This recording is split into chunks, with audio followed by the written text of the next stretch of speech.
Hey guys, welcome back to the channel. It's Maverick here, and today we are watching episode 15 of Fire Force. So, last episode, I was actually in a different recording environment, so the backgrounds and stuff looked a little bit different, and the audio as well. I apologize. In this one, everything should be back to normal.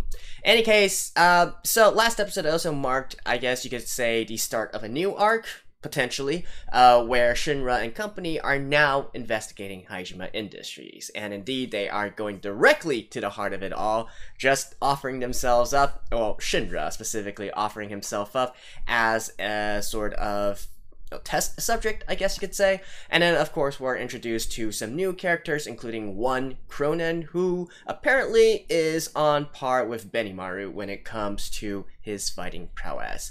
So, we were in the middle of a battle last episode. Let's just get right into it and see how Shinra is going to turn the tide in this one. Alright, let's begin in 3, 2, 1, play. Well, actually, I think we haven't seen this opening in a while. Death by fire. Yeah, I think we haven't seen this opening in a while.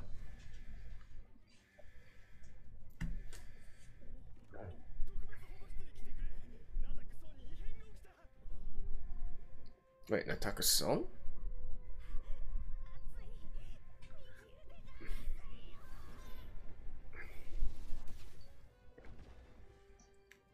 I thought...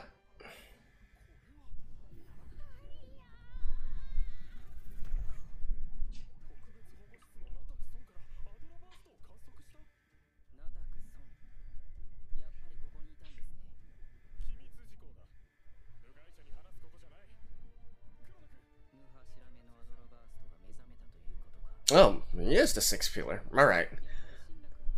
That was only a guess from me last episode.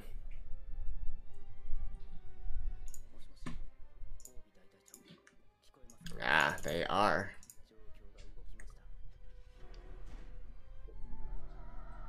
Huh. Why do I feel like...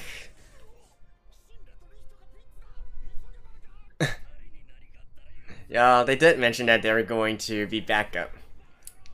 Why do I feel like everything is escalating so fast, though? Last episode, we were still in the middle of the fight between Cronin and Shinra. And then all of a sudden... Oh, actually, all that fun. We got the opening now. Yeah, we already saw this new opening last episode, though.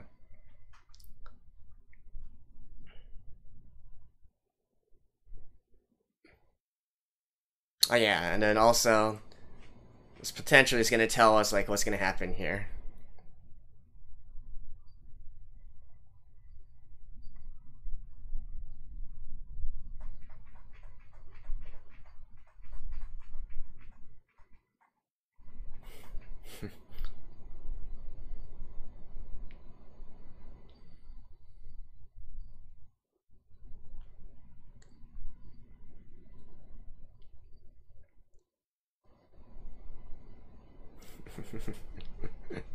I don't know, I just get a big kick out of Inca being all like conducting and all whatnot.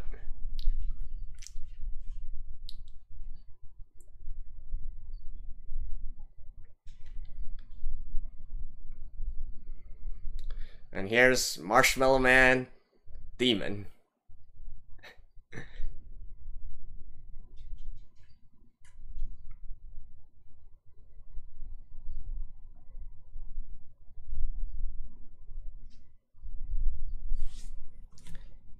A freeway melee.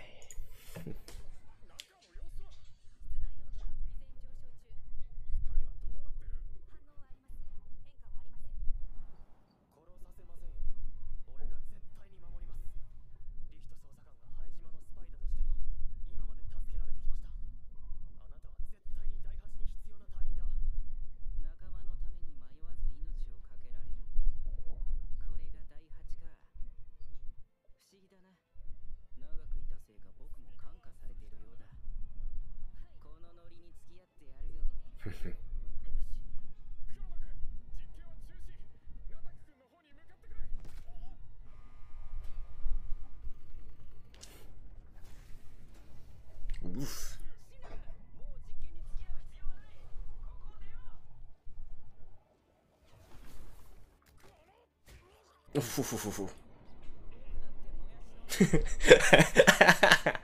I won't be out there.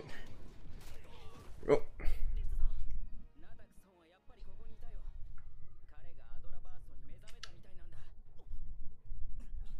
They're still Cronin though.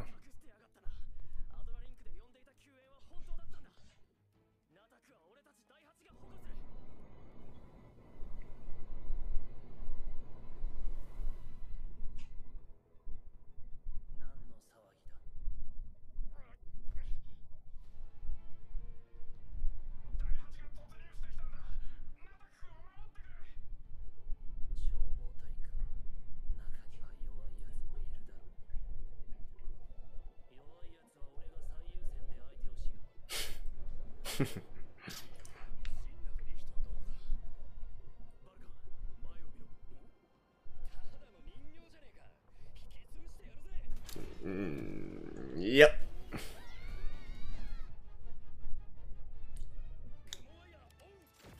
Oof.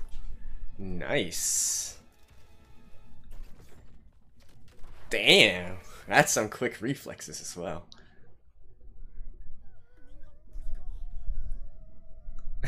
Offer's just there. Oh.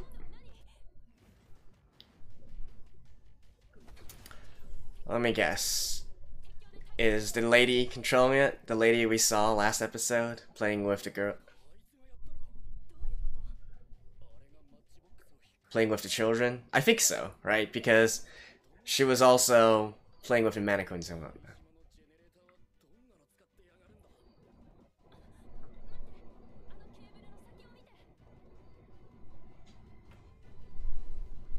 Yep, it's the lady.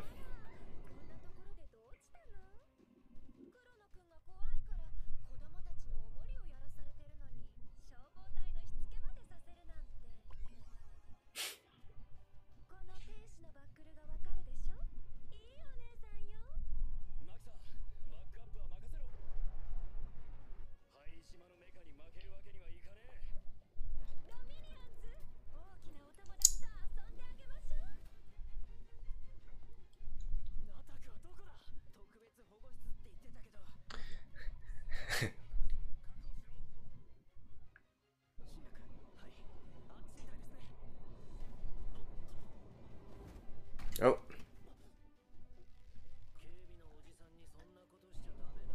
Oh. How is he here so fast? Well, I guess he's smoke, so...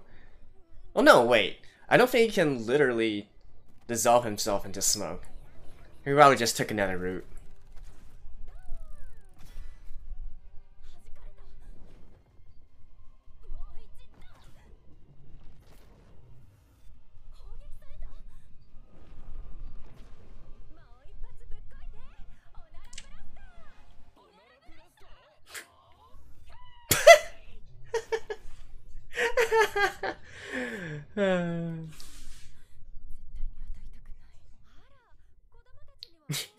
I'll bet.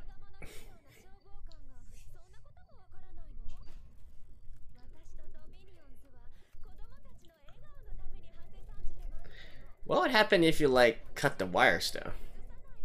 Like, don't target that. Just target the wires.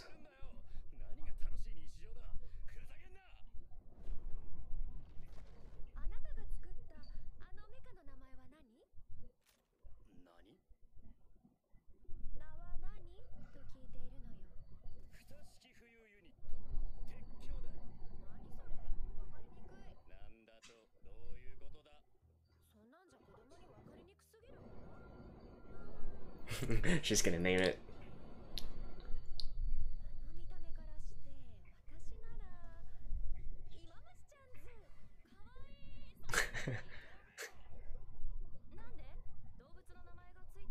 Caterpillars.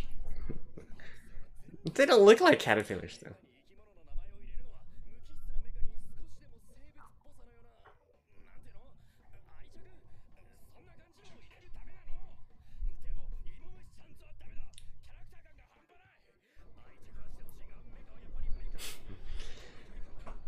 Okay, whatever, dude. Come on.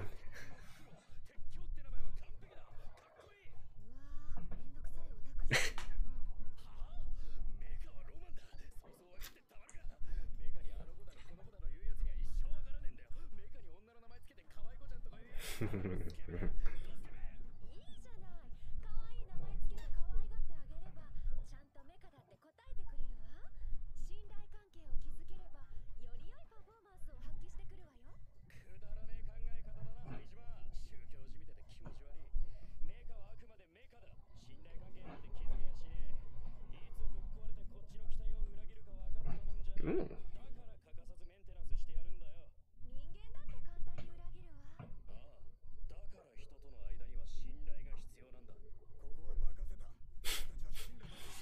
I like how we're getting into a philosophical discussion in the middle of a battle.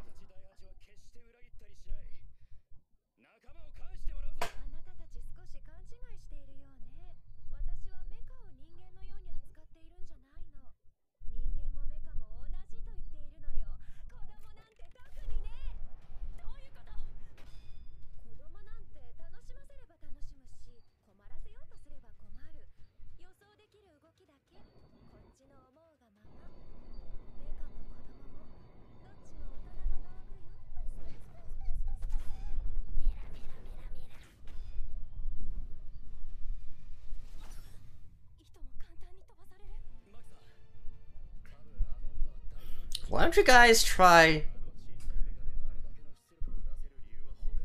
cutting the wires?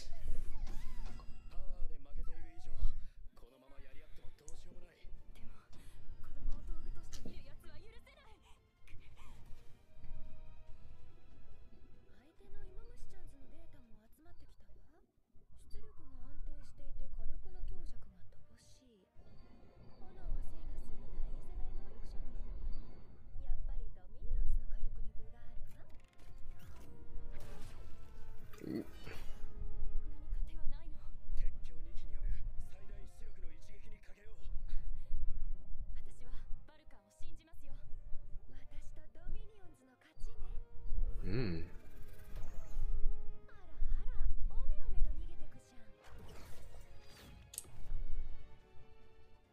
Hmm.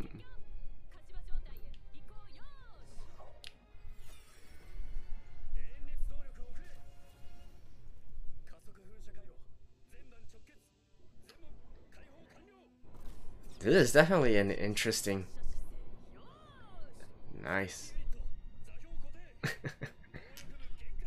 I like how even though they control fire, there's a certain sci-fi aspect to this all as well.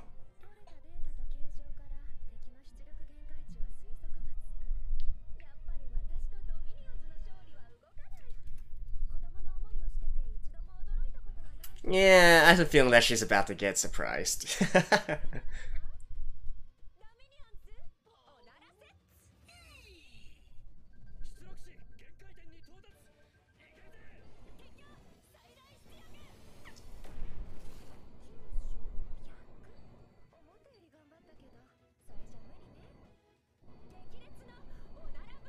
Violent but deadly.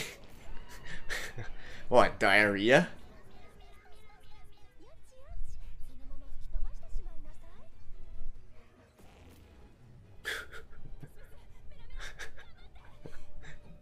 That looks absolutely ridiculous. Oh. Nice.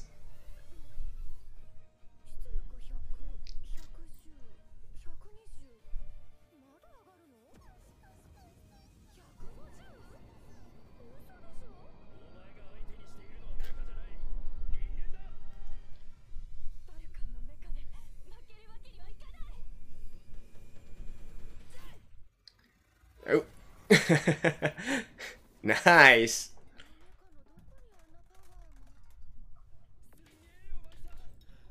Oh.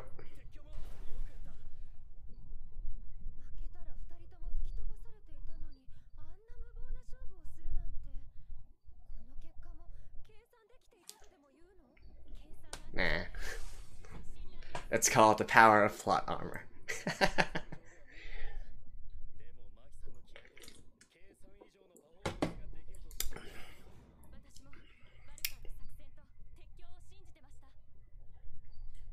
Ah, that's like, probably a little bit too a pessimistic look on things.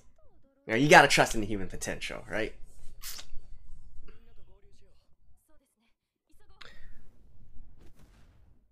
You still got her to fight though.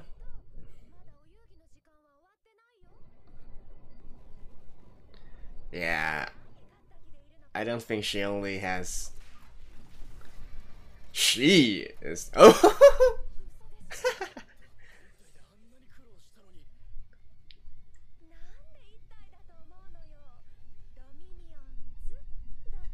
True. There was an S there.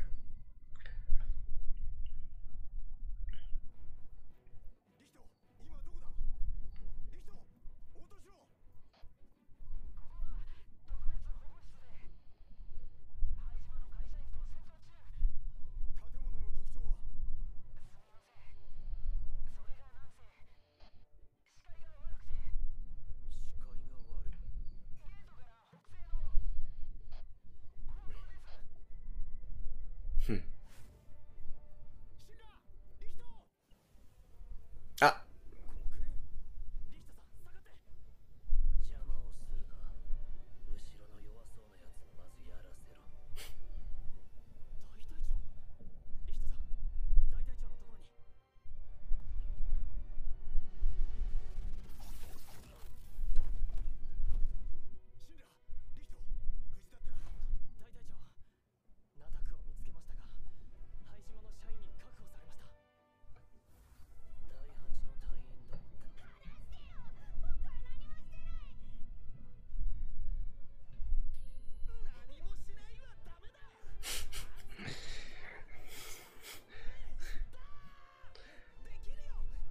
Man, this poor kid.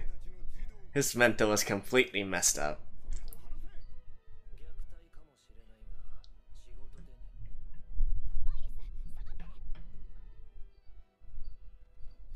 Hmm?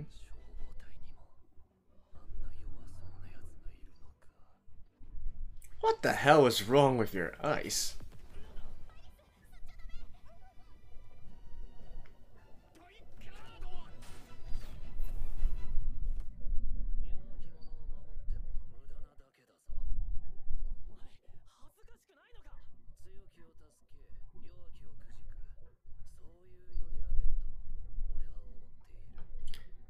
I mean, from a battling perspective, that's not wrong. Ah, Inca! And the muscle dude as well.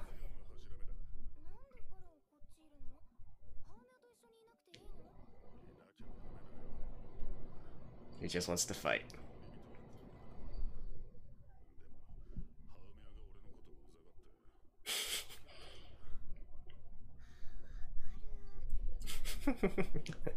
I loved how they're just so nonchalant about everything. Well, mostly Inca.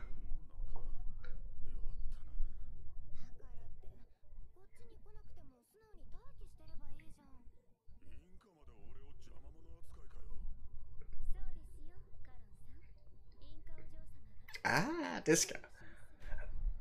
I saw her in the opening. Ritsu.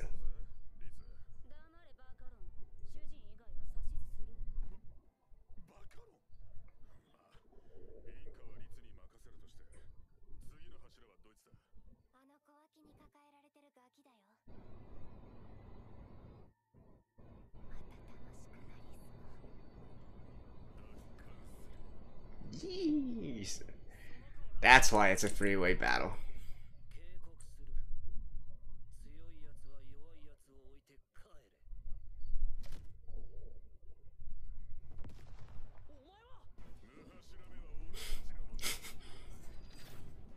Woo.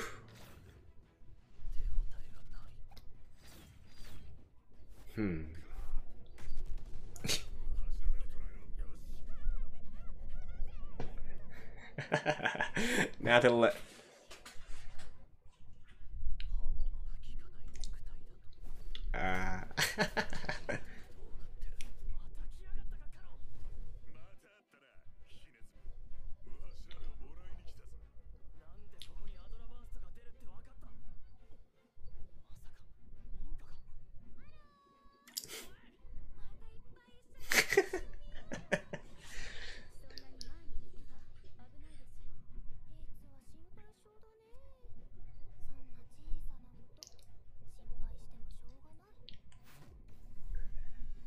Ooh.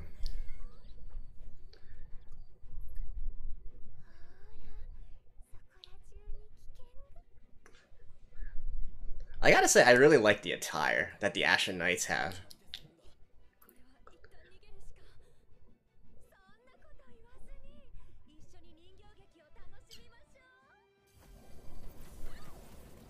Oh. That's the lightning girl. Huh. So Haijima and the evangelist aren't actually working together, eh?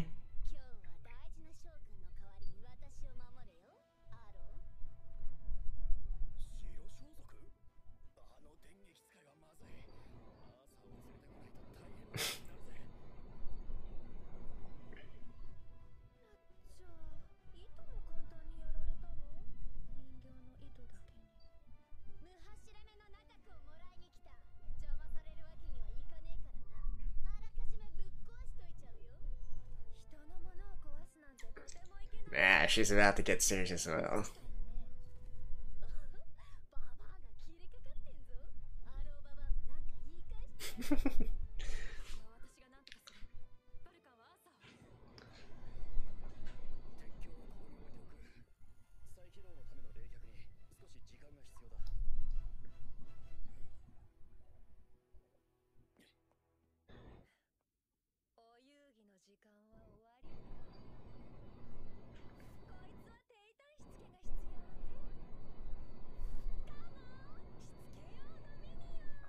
Oh, this time it's singular.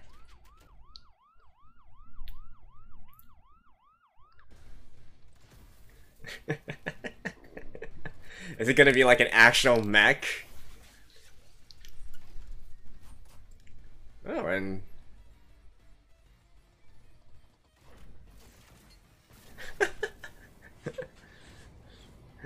This second season has really been full of surprises. Like, it's completely different to how the first season was.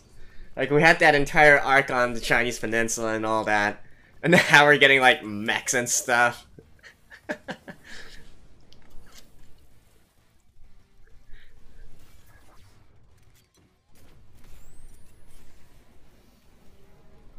mean, it still looks ridiculous, though.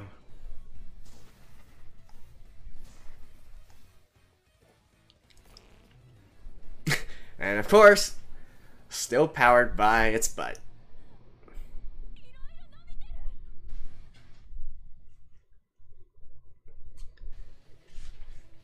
Okay, I think that's pretty much it. I'll see you guys after this. Okay, so we are about to have a big freeway fight, and I can't wait. Especially since the Ashen Knights are on the scene, and, well, that is perfect. They got to be my favorite characters so far within this series. Just, you know, not so much what they're trying to do or their ideals or whatnot, but I just find their characters interesting, I find their abilities interesting, and I keep on saying this, right? You gotta have interesting antagonists in order to keep the series entertaining. You can't just have the protagonist, like, walking over everything. And, they just stir up chaos, right? And to me, that's what keeps the series entertaining. I mean, how can you not love them? They're basically all very cocky, they're all very self-confident, and they're also all a little bit crazy, right? So, of course, we got Cronin again, who just wants to get a good fight. We got Inca, and we all know that she's completely loco in her sense of values and morals and whatnot. Hamua is also another girl who's just like, oh, I just want everything to go completely chaotic and whatnot, like basically trying to roast the Haijima member in this episode as well. I mean, it's just fun, right? They play by no rules, and that is what makes this all the more entertaining. And then we also got Haijima as well, right? So right now, I think just to quickly go over and recap the different factions that we have right now. So it seems that probably we still have a so-called official faction, right? The official government right now, and that consists of, you know, the government and also the Holy Temple, and then also Haijima as well. I do think that these are potentially more working together. Of course, they might also be split as well, but in the last episode or the past episodes, we already know that the temple is at least theoretically not affiliated with the Evangelist or the Ashen Knights, right? And since the Ashen Knights are coming into here and going up against the Haijima as well, potentially I consider them perhaps more close together, especially when you consider that the current government is being run by the temple, and then Haijima is also highly involved with the government as well. So we can say that those added together are probably one faction. Then of course we got the Ashen Knights, or I guess specifically the Evangelist and her Ashen Knights and whatnot. So that is also a faction in of itself. And then we got the independent factions, right? Of which the 8th is the most prominent because that's what Shinra is in. And I guess potentially Victor and Joker can be said to be more or less leaning towards them as well, right? More so than anyone else. And that includes the, technically neutral factions such as Benimaru and his 7th as well. So we got these three all fighting for each other, and that is definitely fun, right? The more the merrier, because that's when you can have really complicated, different factions fighting against each other, and then how you can balance the whole thing. That would be interesting to see. And especially, I think one aspect of this that we can immediately get into would be in regards to the 6th pillar, Nataku, right? So it has been confirmed in this episode he is the 6th pillar, and we're just waiting for him to awaken, probably by the end of this arc. Now, the question is, who exactly is he going to join, right? Because, somehow you would think that probably, this is a kid who got traumatized by the doings of the Ashen Knights and whatnot. Theoretically, you would think that he would join the 8th and become part of them, right? Or it's a poor kid, and they obviously value protecting kids a lot more, the 8th, I mean. But somehow, I don't know, I don't think that's completely set in stone, especially since, I mentioned before, as far as he knows, as far as Nataku knows, he was traumatized by someone from the Fire Force, right? I don't think they specifically mentioned that, that dude, I kind of forgot his name, the crazy eyes dude, was part of the Ashen Knights or whatnot. Or even if he did, there's still, I don't know, what I'm saying here is I just don't completely feel that Nataku was going to go to the 8th. I mean, I could be wrong, but in order to balance things out, I can even see him actually joining Haijima as well, right? Especially if we do have these three different factions, right? Then obviously we gotta balance it somehow, and so it would only make sense for each of them to control a few pillars, right? There's a total of 8, and so we could completely see a situation where each side is controlling either 2 or 3, but we can't have a side with none, right? Because then it wouldn't really be balanced. So I don't know, and perhaps this is just going out on a limb here, but I think it might be possible Nataku is going to actually be under the control of Haijima instead. And so both the 8th and the Ashen Knights are going to return home empty-handed. Or they might throw a bone to the 8th, considering they just lost last fight over Inca, right? So potentially it will be instead them regaining some of their mojo by rescuing Nataku and allowing him to join the ranks.